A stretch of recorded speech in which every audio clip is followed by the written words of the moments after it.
Welcome to the Living in Alignment podcast. My name is Amy Landry. Through a collage of conversations, here we distill mindful living and timeless wisdom within a modern, everyday context. Thank you for being here.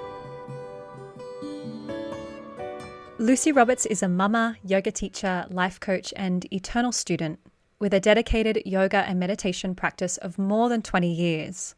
Her style is fluid, feminine, intuitive, and creative, whilst respectful of tradition and the ultimate purpose of the practice. Lucy trained and apprenticed with Australian senior teacher Louisa Sear, later spending more than a decade on the road as part of the yoga arts faculty, delivering teacher trainings internationally. She now lives in Byron Bay with her partner and daughter, teaching classes, retreats, trainings, and online courses alongside coaching.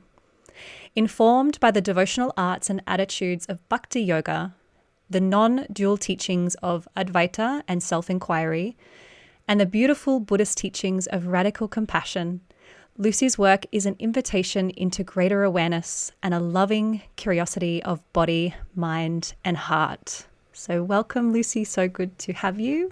Thanks, Amy. Nice to be here. Yeah, and I'm loving the nature sounds that I'm picking up from your end as well. I would love for you to share with us a little bit of your background, if you don't mind, because I think you've been walking this path for such a long time comparative to most of us, and I would love to know how you landed here. Yeah, my childhood, I grew up in Brisbane, Queensland in Australia, and moved around quite a lot when I was young, but then Brisbane for the latter half. And, a fairly conservative but kind of sweet upbringing. Certainly wasn't introduced to yoga by my parents. It was a very normal Aussie upbringing. But then, around about uni time, I started to become interested in, I was supposed to go overseas with a friend actually, and I was going to do the standard Aussie thing, which is to go to the UK and to get a working visa and, work in a pub in London like everybody does, and then travel off to, little trips and come back again. And I just had such a strong, it was kind of the, the calling, I think, even think about the hero's journey. It was just such a strong pull that I don't want to do that. I really want to go to Asia. And there was this pull to India and Thailand, Cambodia, any of those countries, as long as it was Asia. And the friend that I was supposed to go traveling with was not one bit interested. And in hindsight, I look back and I had to make a call at that point I was like, I'm not willing to compromise on this. I'm going alone. Thank God my parents were crazy enough to let me go alone at that time. And looking back also, I was so unbelievably naive. I had no idea what I was doing. But that was kind of the beginning of a really eye-opening journey. In Thailand, then Nepal, and I remember landing in India actually and having this visceral sense of, oh wow, okay, this is what I was looking for. It was like some place that I had this, like I knew it before I got there. And although I'd tasted Asia in those other countries, it was like, this is it, but not quite, almost. And then landing in India, although it was kind of a rough landing, it was just this sense of like, yeah, okay, this is what I was looking for. And that's a bit of a side journey, but I think the traveling, and particularly the traveling in Asia, kind of went hand in hand with I'd already been introduced to yoga while I was at uni, but then, going to the birthplace of yoga, and that was sort of the beginning of that trajectory. And then how did you fall from there, from your own personal practice as a student into teaching? Because becoming a teacher was not the same then as what it is now. No, it wasn't. In those days, I was still, very young, just learning and tasting and experiencing lots of different things. And I wouldn't say I was particularly disciplined. I was, early 20s. I was on the Magical Mystery Tour. I was experimenting with psychedelics and all sorts of things. I was just in that kind of opening phase of, having my mind blown in a way. I feel like that was the beginning of my yoga. It wasn't anything structured or disciplined. It was kind of just having a lot of conditioning undone from witnessing and experiencing different things. And then, so it was very free, pretty wild years until about the age of 25, 26. And then when I was overseas, my mum died very suddenly. She was killed in a car accident. And so, of course, I came home, and it was a little bit of again, looking back, it was a sense of, okay, I want to be really awake for this. I want to be present. So that was the end of all the experimental drugs and smoking and all those things. It was just like, okay, I want to be awake. I want to be aware. And I want to go deeper into one thing. I was sampling and tasting and experimenting with lots of things. And it was like, all right, I want to go deeper into one. And then at that time I think I went to a class at Yoga Arts, which is the studio that Louisa Sear owned and ran. Went to a class, picked up this daggy little, DL flyer back in the days of print material, photocopied, black and white, describing the Yoga Arts 9-month teacher training course.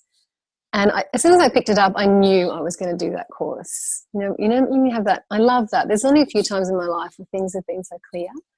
And the logistics don't really matter, the how much, the when, where, why. It's kind of by the by. You already know you're going to do this thing. And so at that time, committing to a 9-month course was huge. I had not spent 9 months in one place since I'd lived with my family at home. But yeah, it was just that knowing, okay, this is the next thing. And so that was probably the first step of making this, diving more deeply into the practice, committing to a more consistent daily practice. And then I guess the leap from learning to teaching was just I had a real affinity with Louisa from the beginning. There was kind of a natural curiosity. She was sort of my teacher, but she was always my friend. She sort of became my friend fairly early on. And we had those, she was interested in astrology and so was I. We had these sort of commonalities that we would talk about.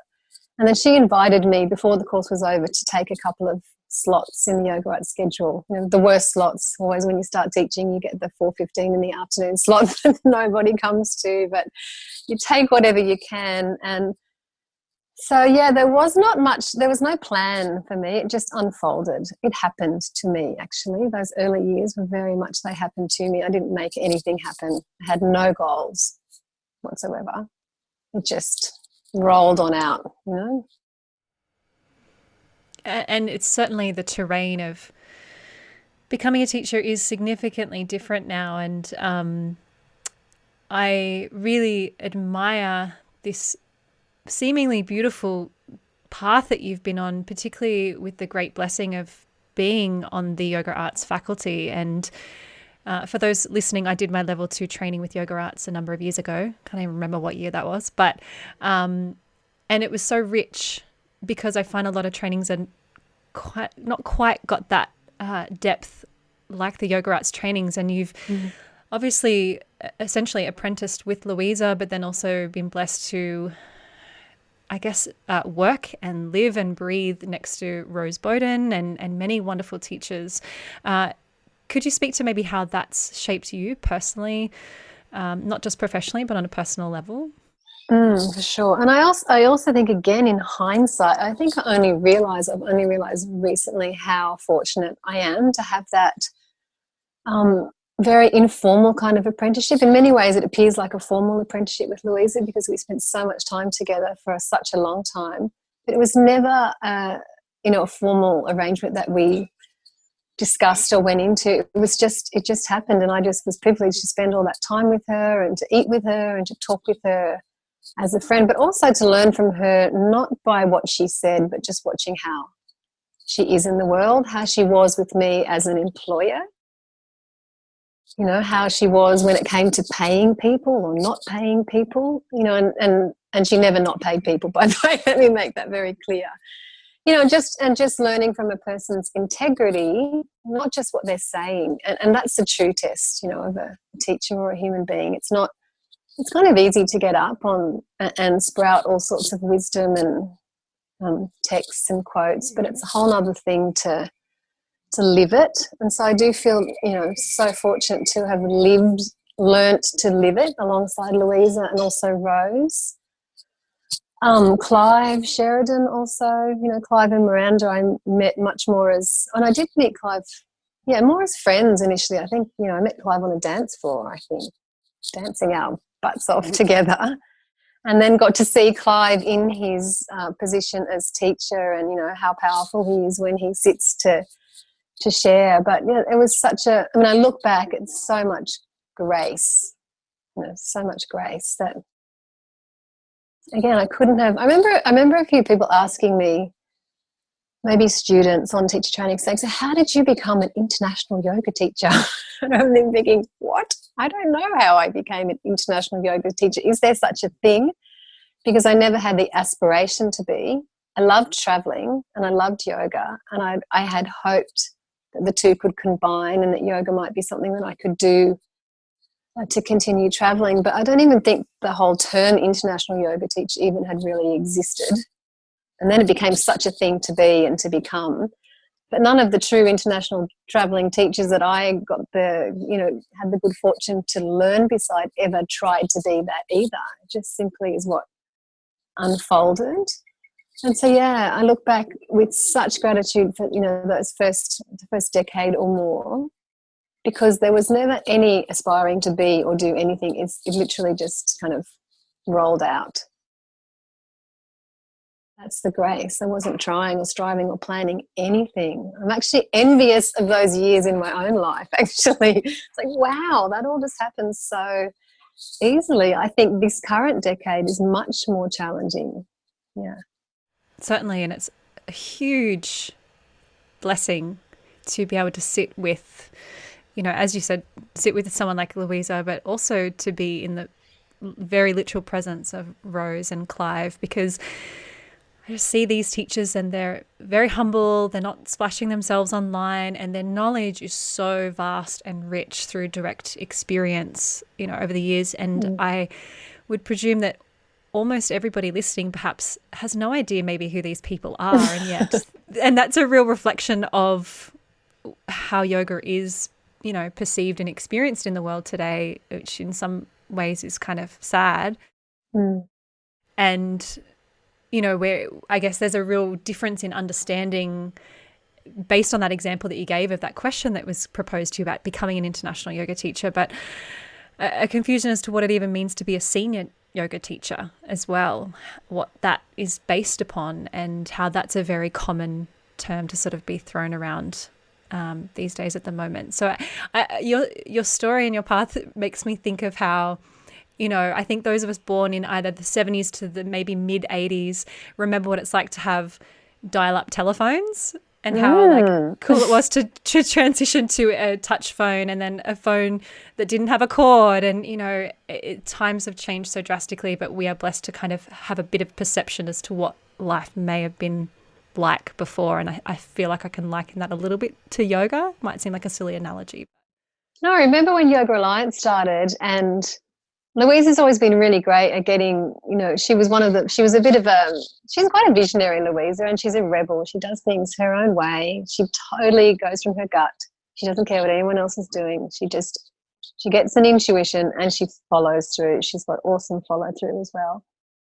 And so she had this idea to run this 9-month teacher training. The 9-month was akin to a gestation period. It's kind of the time we spent in utero. She's also got a thing with the number 9. She's born on the 9th of August. So she always had the 9 thing or multiples of 9.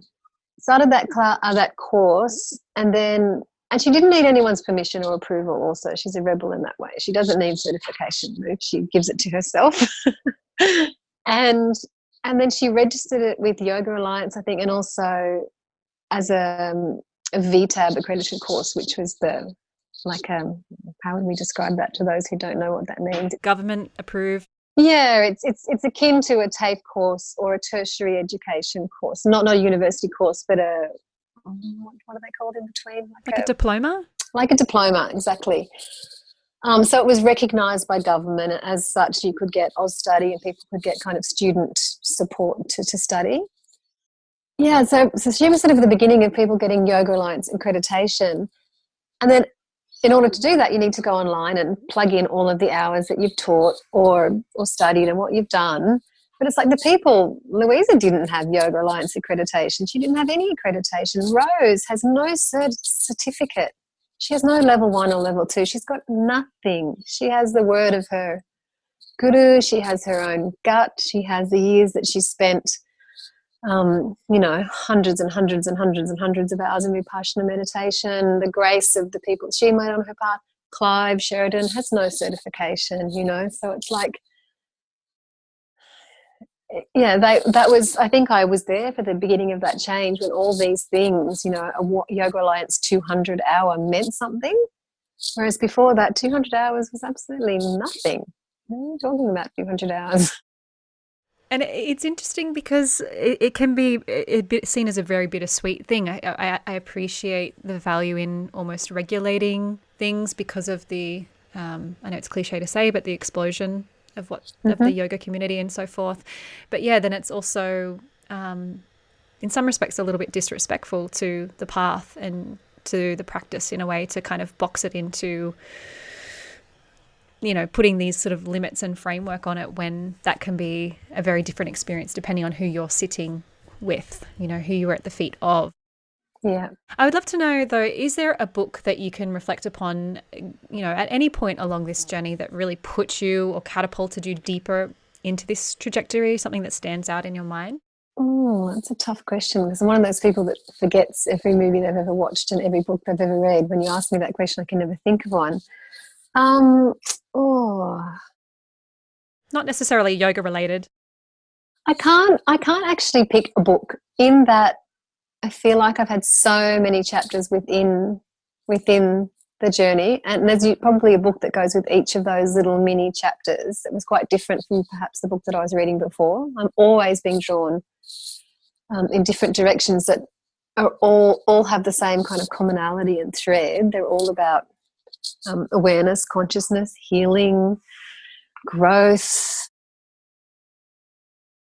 evolution in some form or another. But there was actually, after I finished my yoga teacher training, again, I'd started teaching, a couple of little classes a week above a health food shop in Mullumbimby with my, little gang of students. And this one guy came to class for a couple of times, and then he sent me, he probably called me on my dial-up telephone back in those days, because he'd seen a poster. Oh, that's right, he hadn't come to the class yet. He saw a poster, again, back in the days of posters for the class. And he called to say, if he came to the class and he was in silence, would that be all right? And I was like, yeah, sure. Because at the time I also taught on a silent meditation retreat every month. He came along to the class. He wasn't in silence. He was, in fact, very chatty, but apparently he spent half the week, each week, in silence. And then I think he asked me, would I like a little bit of help with the business, or just the way that I was thinking about the business of what I was doing. And at that time I was like, actually, yes, I would. I'd love that. We went and had a chat, and then he was sort of inserting these other little things into the conversation. I was like, forget the business. I want that other stuff. Which it turned out he'd just spent quite a long time in India at the feet of a master of Advaita Vedanta, and he was really into self-inquiry. And this little book, the Viveka Kudamani, which is the crest jewel of discrimination, I think. It was like a tiny little thin book, printed in India. Quite a famous book, actually, but it was basically the guidebook to understanding the mind. And so I'd just done this 9-month training, and which was very physical in many ways, and I was still doing a very physical, alternating between an Ashtanga practice and a very dynamic vinyasa practice. And this guy appeared out of nowhere and filled in this bit for me, which was taking it like the next layer to just really subtle understanding of the mind and its machinations and who we are. I think I had a really profound time with him. And there he was. He turned up in my valley. As the Chinese say, like, stay in your valley, all you need will come to you. He was there in my valley. He was there for several months. He had all the time in the world. He did not need to work or make money. He just showed up, and he was, if anyone was interested, it happened super organically. If there was interest, he was there 100% to share this with you. So again, I spent hours and hours every day with this guy, cooking together, and he just shared with me this extraordinary knowledge that had been shared with him. It's funny, I haven't thought about that for a really long time. But that little book, we hardly worked with books. It was mostly, it was all verbal, just verbal discussion and inquiry and directing the mind beyond the mind. And that was the one little text we had. But if I look back, that little text definitely, it's not that it sent me in a different direction, but it totally deepened the trajectory of where I was going. And how did your, I guess, path take you, so going back to India, to Sripuram and that experience? How does that weave in? That's a whole nother chapter within the big chapter as well.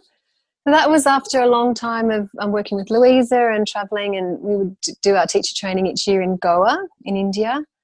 And I'd stayed on in Goa. I'd had a tumultuous love affair for a couple of months.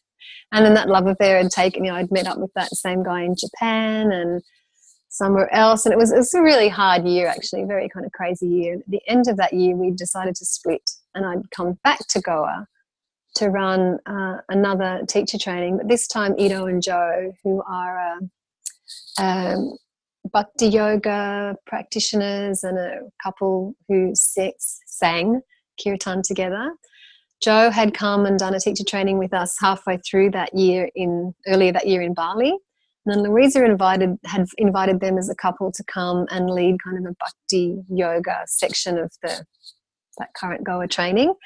So we ended up in adjoining rooms with the big shared veranda. They only taught, they weren't teaching all that much. So they had a lot of time. So I spent a whole lot of time that month just talking, particularly with Ido, because he's probably the more verbal and cerebral of the two, as am I. So we just talked all the time, which was beautiful considering where I was at in my life. And then at the end of that month, they were going back to South India, to Tamil Nadu, to a tiny little town called Tirumalaikodi, to return to the feet of their Guru, Sri Shakti Amma. And I guess I was just in one of those life phases of I don't know anything anymore again. And there was an opening and there was a hunger for something else, something new, something more. And it was such a yoga of the heart. And I'd experienced so much healing that month singing with them, singing and chanting. And, I really experienced how that practice can just, so deeply just go straight to the emotional and the core of things in the heart. And so at the end of the month, I jumped on a plane with them and went down to check things out in Sripuram. So where things stand right now for you, coming back to books, is there anything particular that you're reading at the moment that you feel is quite significant? Yeah, I've got a few yoga books on the bedside table, but I love reading books that give you the essence of yoga without being a straight up yoga text. I love yoga shared from a really human perspective or from somebody's story more than, because I am quite cerebral, I really enjoy when someone when it isn't too cerebral and it's personal or emotional. So I'm still reading actually, but it's one that just stays on the bedside table. Radical Acceptance by Tara Brach. I hope I'm saying her surname correctly, B-R-A-C-H, Tara Brach, an American insight meditation teacher. That is, I so recommend that book to anyone, Radical Acceptance. And I think there's a newer one. Do you know what it's called, Amy? It might be Radical Compassion or... Anyway, it's such a beautiful book that what she articulated in that book was nothing so new from what anyone else has shared before, but she just managed to bring it through in such a way that was just, she just said it in a way I haven't actually heard before. And I've heard other friends describe it in the same way. She just speaks so much to the trance of unworthiness, she calls it. We're in a culture that's so pervaded by I'm not good enough, this deep sense of lack or I'm not enough, and such a wound. And she just explains that wound and has just such beautiful practices to heal that wound by basically learning to embrace and accept every single part of ourselves. And she brings it in such a warm, relatable, kind, and very inspiring way. So yeah, I can't recommend that book enough to anyone. If you can't be bothered to read, just Google her. She's got loads of great YouTube videos as well, where she shares her talks. And yeah, she's great. Love her. Can you speak to how you personally in daily life honour tradition?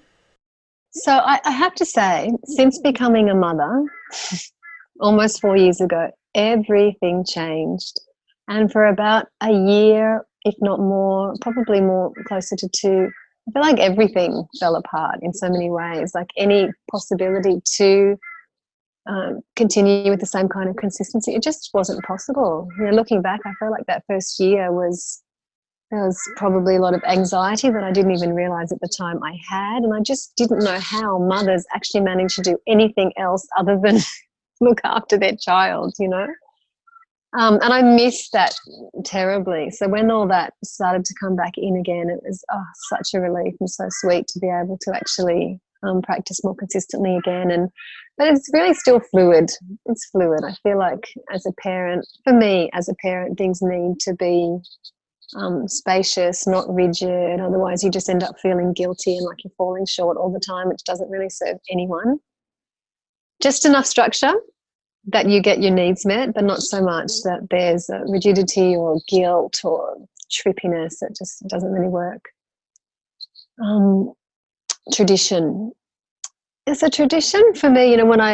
When you read my bio, it's that thing of wanting to be kind of creative and intuitive with the practice in such a way that still honours tradition. For me, honouring tradition is never forgetting the point of all these practices, whether it's puja, whether it's asana, whether it's dance, whether it's, classical dance, whether it's whatever it is, just not forgetting the why. Because we can get so caught up in the how and the details, and I certainly do. There's so much information available to us, and there's so many different ways you can practice asana alone that sometimes I get caught in the right and wrong. Like, what's the right way to do this? And it's like there is no right way. They all work ultimately. Just don't forget why. And the why is the reason for doing all this stuff is to free ourselves, and to free ourselves of overthinking it, and to free ourselves of anything basically that causes us suffering or that makes us feel rigid or limited. So for me, the honouring of tradition doesn't always look very traditional, but it's just keeping in my heart the remembrance of why and what the purpose is. And if I'm sticking to the tradition or to the ritual, but there's rigidity in the way that I'm thinking and feeling about it, then I have to question that. And there's been a lot of questioning in the last year as well. I'll share that. I'll be transparent and say there's been a lot of questioning and at times even throwing the baby out with the bath water and then quickly going to scramble and find the baby again and try and revive it. But, that's how we learn, right? We stuff up and then we go, of course. And then we stuff up again and we go, oh, God, what was I thinking? And then, the getting of wisdom is a messy procedure. I know that you've mentioned and we've talked about, your teachers and so forth, but I guess just honing in on that a little bit more, could you speak to whom you feel would have been or is your greatest teacher or mentor along this path, whether that is yoga related or not? Yeah, it's a toughie because I can't, there's been many. And it's probably, I'd have to say, I have to really mention Louisa there, I think, just because our relationship and our working relationship and in every form has changed so much over the years, but it's an enduring one. We don't see each other for months and months and we don't talk all the time. We don't need to, but whenever we do get together again, it's not a typical teacher-student relationship. It's much more like sister or friend, but absolutely she's the big sister. And absolutely I respect the wisdom that is there. It's not in what she says, ever. In fact, she finds it quite difficult sometimes to articulate certain things, but it's just in a way of living and being. And of course, Rose as well. Rose is hilarious. Rose is such fun to be around. She's nuts. And she's also a rebel. You know, there's none of this overt spirituality with either of them. There's no, and it's, that's what freedom is, isn't it? Freedom is the ability to be who you are and be irreverent sometimes, and swear if that's what you like to do, and have a beer sometimes if that's what you really like to do, or whatever you just own fully who you are. And I love Rose for that. She just owns who she is. You know, she's like 73 now. I think hopefully by the time we get to be 73, we will also 100% own and just stop trying to be anything other than, you know, than what we are. And so, yeah, I was actually coaching someone yesterday who is someone who's about to start teaching. She's sort of still completing her training, and she was feeling a bit, you know, just the usual fear and doubt about teaching. And she said one of the things that comes up is that, you know, I'm almost 40, and I'm not looking like some kind of Instagram yogi. And I was like, oh my God, I get that. I totally get that. And yet I'm suspicious of a teacher who's under 40 because what we see is it's like there's certain wisdom and insight that just is the accumulation of lots of years in a body on the earth, parenting, running businesses, all the things that we do. And so I have to say those two are probably my biggest influences.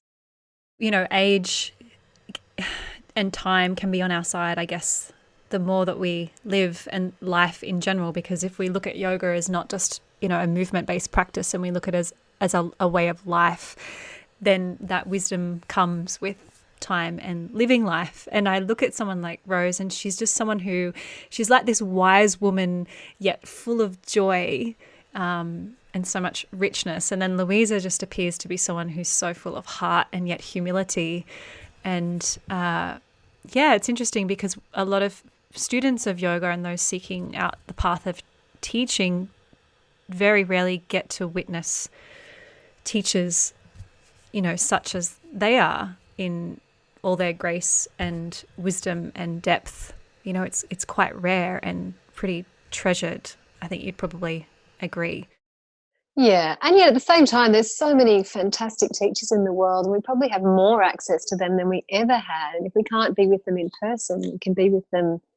I guess it's different than just sort of hanging out and having time after a workshop to share lunch with that person and really see how they function.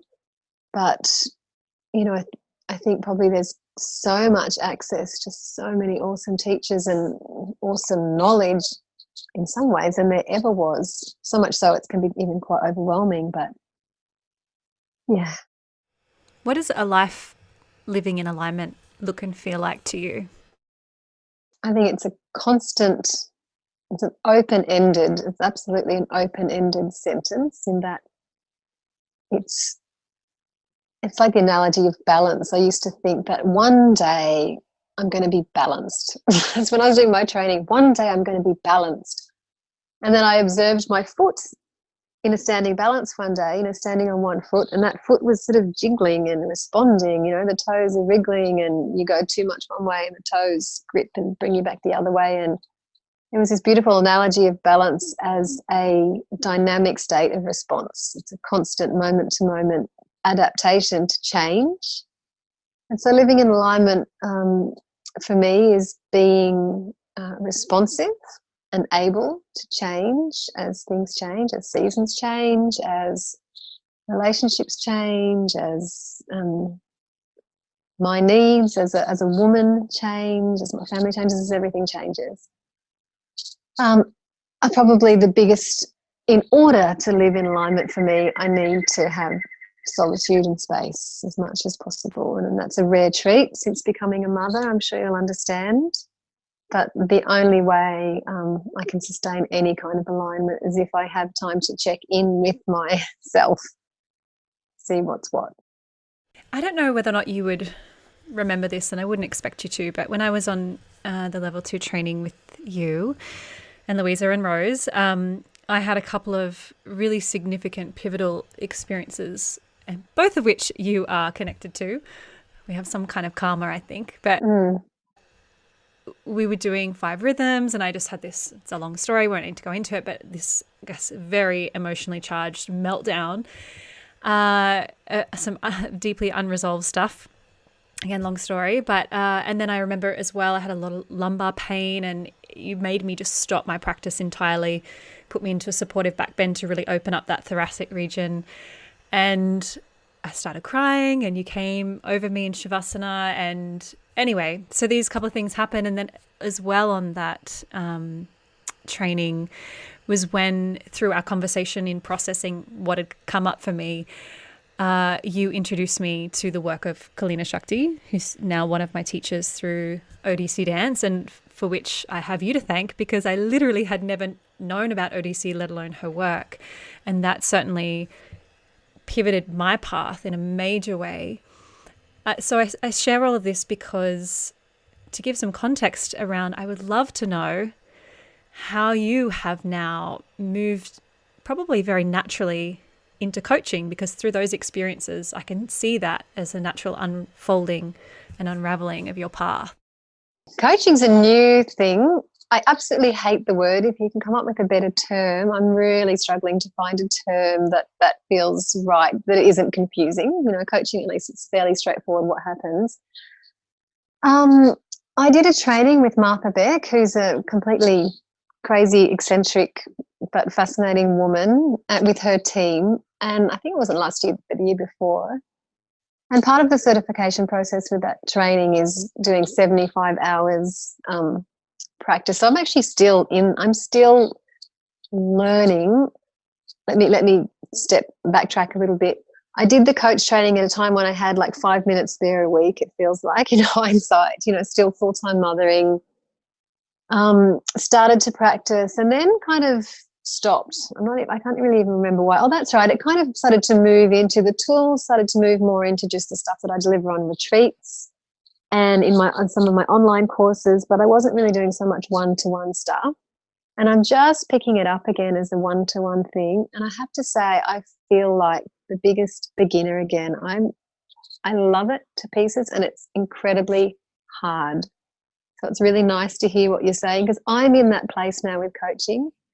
And maybe a lot of people feel like they're in when they've just done their teacher training and they're just starting to teach classes, and they're like, oh my God, I love this. I can just smell its potential.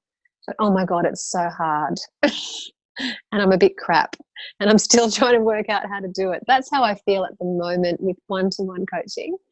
There are like incredible sessions that happen, and there are still many that I'm like, I'm really in a steep learning curve. Advaita dance, exactly the same. It's this awesomely steep learning curve, particularly in the beginning, that's confronting and challenging, but you want to carry on. So that's, again, full transparency, that's a little bit where I'm at with coaching. Yeah. And yet my experience with you is just like, you were so connected. You could really see, like, you had this real great sense of foresight even, into what was needed in that moment, and how you could bring yourself to support. And it wasn't necessarily through your words, but through your actions and your presence. So it's certainly a natural, I think, at least in my direct experience with you, a natural progression, and perhaps, weaving in that element of you as a yoga teacher that will naturally bring out that. I'm trying not to say the word coach. That's okay. You can say it. It makes it easier. No, I mean, I love it. And the reason I did the training is because I was really longing to be able to go deeper. I was feeling limited what I could do within. Teacher trainings were different because we had asana classes and we had all sorts of different classes, but there was such a journey that we went on as a group. And we would have the formal teaching class, teaching hours, but then we'd all share breakfast together and we'd get to talk, and people would have a chance to tell you about what might be going on personally. And it was such a satisfying experience, because there was so much time through all the different modalities that were shared. But, you started with this group on day one, and 30 days later you finish with this group, and it's just that group and it's contained. And, when I stopped working on the teacher trainings, I really missed that possibility to go deeper. Just teaching retreats, it's only, a couple of days or week at the most. There still is that potential in retreats, but shorter retreats. workshops and things, I was kind of hungry to be able to go deeper, and I felt like I wanted more tools and more skills, which is what led me to do a formal coach training. But where I'm at now, I think, is, and why I probably put it down for a little bit, is I think I was getting lost in these new tools, and in just putting it down for a little bit, what I've realized is I want to use some of the tools that I received through the training, but actually the yoga tools is kind of, that's sort of it. Like, I already had those tools. And so it's how to integrate the two and find my own voice with it. I think for a little while I was trying to do what I learned, and it just didn't feel quite right.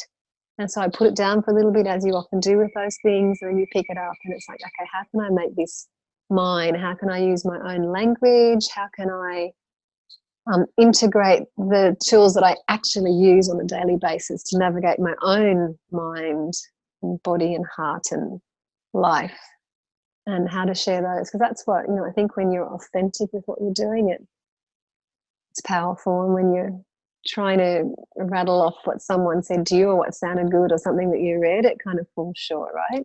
We do it sometimes, but it kind of falls flat. But coaching in some respects is really like holding space to be a guide for somebody, which is really very much the same as what it is to be a yoga teacher in a way. Yeah. Just to guide people into a deeper experience of the self, and you're just facilitating that. I would love to ask you a couple of little random questions, if that's okay. Yeah. What is your favorite sound? My favourite sound, there are many, but I have to say the sounds, like early morning before, like pre-dawn, usually when I sit and when I'm quiet and still, and there's just those sounds of the world waking up. Yeah, distant and close by. I think in any country, at any time, those sounds are just my favourite sounds. Yeah, it's like the sound of tranquility. Yeah, I mean, it's so silent yet it's so loud. There's so much going on in that silence, but it's, beautiful. It's even, I think that quality is even more treasured in India, because obviously India is such a loud, wild place. But if you're up really early in the morning, like you might just hear the bells of a temple or something in the distance, but there's something just so magical. Yeah, and some really distorted chanting on a megaphone. Yeah, I love the India pre-dawn sound. It's loud, it's a cacophony. But just so alive. I mean, India is so alive at 4 o'clock in the morning. There's a lot going on at 4 o'clock in the morning in India. Even in a small village, there's life. Life never rests in that country. Yeah. Yeah. And what is your favorite place? My favorite place, I have to say, the temples of Sripuram, Tirumalai. Even though my I go in and out in my intensity of devotion to that particular path. When I am in that place, it's like, and the sounds and the smells of that place, there's a quality of energy in that place which I have never experienced anywhere else. And it totally goes beyond mind. I can be hating it in my mind, but when I drop out of the mind and just drop into that, it's kind of transcendental, I would say. It's almost like coming home. Yeah, it's a visceral sense of shakti, of love, of, again, peace, extraordinary peace, even though that place is hectic. Again, there's so much going on. There's pujas everywhere and bells ringing and chanting and distorted microphones and cows and elephants and kids and people, but it can be such extraordinary peace within all of that activity. What's your daily non-negotiable? Quiet time, just time, solitude, not always a whole lot, but just solitude, just time to stop and feel and check in with me, which usually happens through meditation. And what's your absolute favourite go-to meal or food? Probably good old rice and dal or rice and something, rice and veg something. That's, yeah. I get sick of making dal, but I don't really get sick of eating it. Yeah. I don't want to eat it day after day, but it's just, it's such a nourishing go-to. It always ticks all the boxes. I was expecting either dal or dosa. Dosa, no, dosa, because I don't make dosas. I love it, but I don't make it, so I haven't eaten it for ages, actually. Love it, but don't get to eat it much anymore, sadly. Yeah. And what are you curious about right now? It doesn't even have to be professionally related. Could be totally off the radar. I'm curious about, the latest book I read is called Untamed by Glennon Doyle. It's a bit of a bestseller at the moment. And it's very much about her journey of really freeing herself as a woman, as a mother of 3, and kind of breaking free of structure, traditional family structure, in order to create quite a unique family structure. She's married to a woman. Her husband is still, they're all great friends. The kids are awesome. It's all, it was a huge breaking down that happened to come back together and reform this new unit, which doesn't look traditional in any way. But I guess what she wanted to model her kids is not to stay in something that wasn't working for her so as not to hurt them, and model to them a relationship that she would never want for them, but to do something, which would have taken extreme bravery and courage on her part. She's taking a huge risk to kind of break it down and really follow this strong, the inner driver to follow love, and to trust that in modeling what it looked to be a fully awake and alive woman, that was the best thing that she could ever do for her kids, even if it hurt them in the short term. And so it also explores this whole notion of, that our generation really, we got the wrong memo in terms of parenting. We feel like our job is to protect our children from ever experiencing pain or discomfort or boredom, and as a result we're breeding a really wishy-washy generation of kids. And really great to see that. And I think actually with this whole corona lockdown right now, we can't protect our kids fully from the world, and they're going to experience some challenge right now with not being able to go to a playground, not being able to have play dates. I see that my daughter, she's doing pretty well, but there's some days that I see she's really missing her buddies and she's missing certain things, and that's okay. I need to let her feel this and be there for her, but not rescue her, not tell her everything's all right, and just acknowledge that, yeah, it's hard, and that's how life is. And from this we find something new. Like, we get bored and then we find something to fill the boredom, and that's kind of the birth of creativity. So yeah, building resilience. Building resilience, and yeah. And I know, as you mentioned, we're living in very, almost unpredictable times right now, one day at a time. So in light of this, is there anything you would like to share with the listener as to what you may have coming up, or how they can work with you? Yeah, this has inspired me to get some stuff online, which I wanted to do for the longest of times. And I'm doing it slowly. I'm not doing it in a panicked way in response to what's going on, but it's definitely what I'm working on right now, getting some more online courses happening, just some online content and maybe some online classes, and then weaving into that some group work, but also some one-to-one coaching. And I'm working on a longer course right now where there's some personal contact and group contact, and then content that you do on your own, so that it has the capacity to take you a little bit deeper into changing something in your life or in yourself that you've wanted to change, and giving you some support to do that. Yeah, and I'm also working on a new website, which I'll need in order to host that new content. And there's no guarantees of how long it's going to take. But yeah, I'm assuming the website will be the same as it was, the name, lucyrobertsyoga.com. I'm not going anywhere. That's what I was going to say. If anyone's in Byron Bay listening to this, or you're passing through Byron Bay, once yoga studios are up and running, I'm assuming that you'll be back teaching in-person classes as well. That's right. Assuming that all happens again in future, yeah, I teach at Bamboo Yoga in Byron Bay, which is a really gorgeous little semi-open air Sanctuary, really special place, and Body Mind Life, which is based in Sydney, is opening a new studio in Byron, which is due to open in like a month ago. So I'm on the schedule to teach 3 classes a week there when it should happen. Great. And where is the best place to send people? So maybe give us your website or social media.